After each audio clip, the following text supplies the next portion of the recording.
Hello, this is Matt Killeen. I'm the author of Orphan Monster Spy and the sequel, Devil Darling Spy, with the beautiful shiny foil cover, and designed by Will Steele. And I'm going to read some excerpts and keep it under 5 minutes so that it can actually be uploaded somewhere.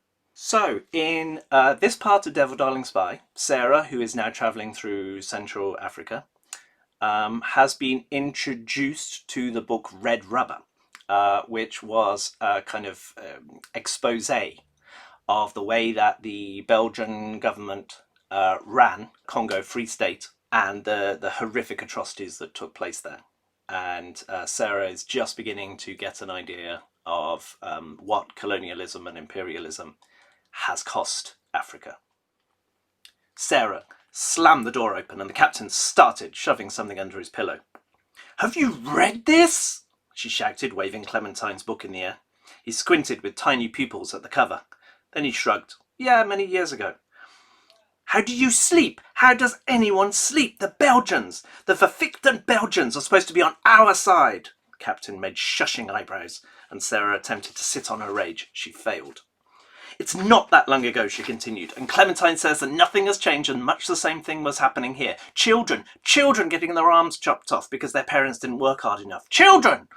The captain lost his state of calm and made an almost violent downward motion with his hands. His face contorted into something frenzied. Sarah paused and took a breath. "Sit and shush," he hissed. Sarah felt like she might throw the book at him. Then she let her arms drop to her sides. Her eyes continued to burn. She sat on the edge of the bed and folded her arms over the book, her nails pressed into its surface. "Red rubber. Rubber bought with African blood. Floggings with dried rhino hide were routine." "Routine," she growled. "Workers' tax. That's slavery in the 20th century. Villages burned to the ground and men flogged. Women, they for objecting. They couldn't farm, they starved, worked until they died. Severed hands acted as currency. Is this true? Really true, and it's what happened?" She whined the last part, wanting someone to tell her all it was a horrible myth. "Yes, it's all true," the captain said quietly. He lay back on the bed. "This wasn't a few villages. Half the population of Congo Free State died. Half. Clementine says 10 million people. And the French, the British, much the same?" "Probably. I don't know. And for the love of God, shush!" he moaned. "Then who am I fighting for? You've already rounded people up and put them in camps, already worked whole villages to death. Why are the Wehrmacht so upset? All they're doing in Poland is what everybody's done here." "It's different," he mumbled. "We wouldn't do that now." "Now? What are we now?" Sarah demanded. "Look, they're just Africans." The captain stopped. He was actually panting. Sarah stared into his face. She wanted to grab it and push her fingernails into it. "And I'm just a Jew," Sarah said quietly. "No, you're more than that." "More than? You mean that's not enough? They don't qualify as humans if they're not more than that." Captain's face hardened and he pushed himself up into a sitting position. "You know what?" he whispered angrily. "There have always been people, humans, who are worth less, not because they actually are, but because somebody has put themselves on top. And someone has to be at the bottom. It's the Jews or the Negroes or the poor, always the poor. And it's wrong, but this is how humanity functions.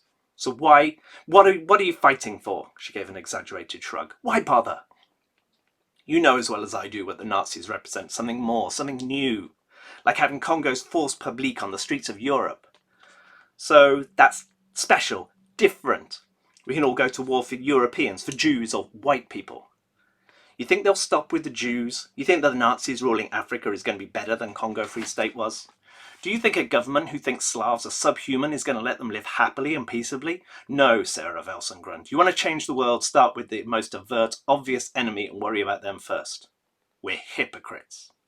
Maybe.